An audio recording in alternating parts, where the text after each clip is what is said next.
Good morning, students.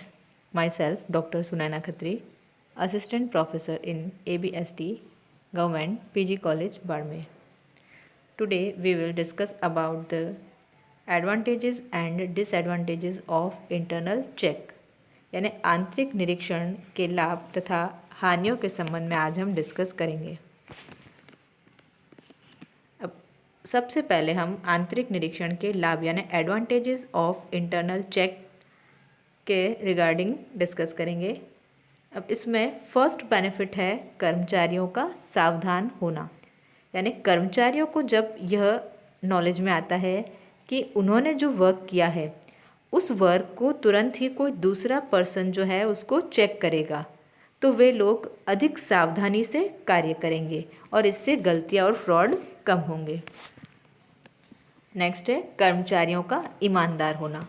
अब जब प्रत्येक कर्मचारी का काम जो है तुरंत दूसरे पर्सन द्वारा चेक किया जाएगा तो कर्मचारी गड़बड़ करने से डरेगा और अपना कार्य ईमानदारी से करेगा। थर्ड है संपूर्ण वातावरण पर नैतिक प्रभाव, यानी मॉरल इफेक्ट पड़ेगा इस पे पूरा जो है वो एनवायरनमेंट पे। तो आंतरिक निरीक्षण द्वारा एक ऐसा वातावरण उत्पन्न हो जाएगा जिसमें व्यवसाय के समस्त व्यवहार परिश्रम, चतुराई एवं ईमानदारी के साथ किए जाएंगे। नेक्स्ट है अशुद्धियों में कमी, यानी प्रत्येक व्यक्ति जब अपना कार्य सावधानी से करेगा, बहुत सोच समझकर ढंग से काम करेगा तो अशुद्धियाँ कम होंगी। नेक्स्ट छल कपट में कमी, जब प्रत्येक व्यक्ति ईमानदारी से कार्य करेगा तो इससे व्यवसाय में छल कपट नहीं होंगे।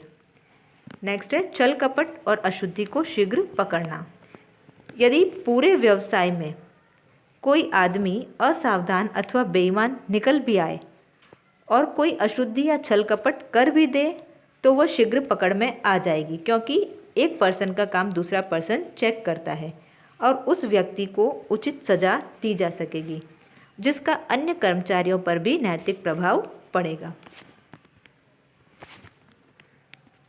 नेक्स्ट है व्यवसाय पर अशुद्धियों व छल कपट का संचित प्रभाव नहीं पड़ना, यानी क्यूमुलेटिव इफेक्ट जो है वो बिजनेस पे इसका नहीं पड़ेगा।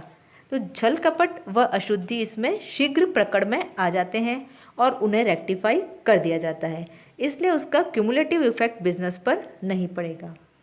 नेक्स्ट है अंतिम खातों का शीघ्र तैयार हो जाना, यानी फाइनल अकाउंट जो है वो जल्दी प्रिपेयर हो सकते हैं। इसमें व्यवसाय का समस्त हिसाब किताब सही होते हैं, क्योंकि एक पर्सन के काम को दूसरा पर्सन वेरीफाई करता है तो ये डबल चेक हो जाता है, तो इस कारण से फाइनल अकाउंट बनाने में ज़्यादा टाइम नहीं लगता। नेक्स्ट है अंकेक्षक को सुगमता, यानी ऑडिटर को क्या इजीनेस रहती है, तो संतोषप्रद आंतरिक निरीक्षण के कारण अंकेक्षक का कार्य सरल हो जाएगा और वह बहुत कुछ परीक्षण जांच यानी टेस्ट चेकिंग के बेसिस पर अपना काम कर सकेगा। अतः वर्ष की समाप्ति पर वह ऑडिटर जो है अपनी रिपोर्ट शीघ्र दे सकता है।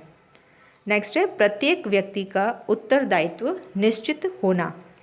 आंतरिक निरीक्षण के द्वारा प्रत्येक व्यक्ति का उत्तरदायित्व निश्चित कर दिया जाता है, यानी इस काम को करने के लिए ये पर्सन रेस्पॉन्सिबल है, तो अगर उसमें कोई एरर या फ्रॉड होती है तो उसके लिए उसी को जिम्मेदार ठहराया जाएगा और गड़बड़ी के संबंध में उत्तरदायित्व के संबंध में कोई झगड़ा उत्पन्न नहीं होगा।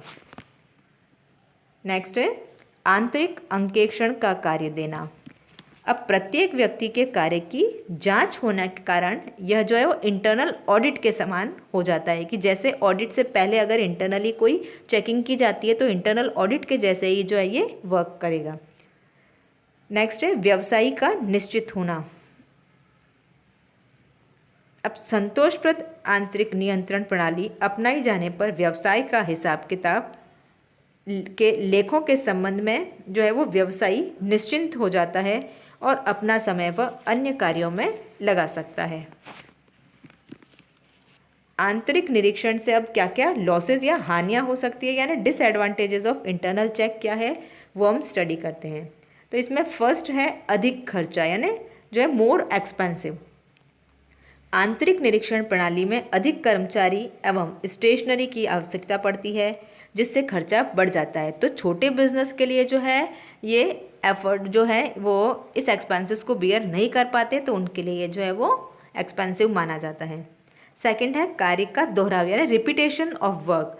तो इस प्रणाली के द्वारा प्रत्येक व्यक्ति का कार्य स्वतंत्र रूप से एक पर्सन और चेक करता है, अतः जो है वर्क का रिपीटेशन होता है। नेक्स्ट है स्वामी का लापरवाह होना, यानी ओनर जो है वह केयरलेस हो जाता है। स्वामी का आंतरिक निरीक्षण की प्रथा लागू करने के बाद वो निश्चिंत हो जाएगा कि मेरे बिजनेस में इंटरनल चेक और इंटरनल कंट्रोल सिस्टम जो है वो वर्क कर रहे हैं, तो इस वजह से जो है वो उसकी लापरवाही और बढ़ जाती है। नेक्स्ट है कर्मचारियों पर बुरा प्रभाव। अब स्वामी की लापरवाही का इफेक्ट जो है वो एम्प्लॉयज़ पर पड़ेगा, और एम्प्लॉयज़ भी जो है वो लापरवाह हो जाएंगे और उनमें बेईमानी जो है वो प्रवृत्त होने लगेगी, क्योंकि कहा जाता है कि यथा राजा तथा प्रजा। नेक्स्ट है अंकेक्षक का लापरवाह होना। अब ऑडिटर जो है वो भी केयरलेस हो जाएगा, क्योंकि आंतरिक निरीक्षण की प्रणाली अपनाई जाने पर प्रत्येक अंकेक्षक जो है वो अपना कार्य टेस्ट चेकिंग से ही समाप्त कर देगा, जिससे अंकेक्षण कार्य संतोषप्रद यानी सेटिस्फैक्ट्री नहीं हो पाता। नेक्स्ट है गुटबंदी द्वारा कपट। अब मालिक और अंकेक्षक जब दोनों ही लापरवाह हो जाते हैं तो कर्मचारी भी लापरवाह हो जाएंगे, क्योंकि अकेला कर्मचारी लापरवाह नहीं हो सकता, क्योंकि अगर वो कोई गड़बड़ करता है तो वह पकड़ में आ जाती है। किंतु यदि मालिक खुद ही या ऑडिटर खुद ही जो है वो लापरवाह हो जाते हैं तो एम्प्लॉई अदर पर्सन्स के साथ में मिलकर कपट करने की कोशिश करेगा, जिससे अस्वस्थ गुटबंदी का जन्म होगा। इसलिए यदि आंतरिक निरीक्षण की प्रणाली सावधानीपूर्वक और सोच समझकर लागू की जाए और समय समय पर इसका पुनर्निरीक्षण यानी रिव्यू किया जाता रहे, तो इसकी हानियों से बचा जा सकता है और इसके लाभ जो है वो व्यवसाय को मिलते रहेंगे। Thank you.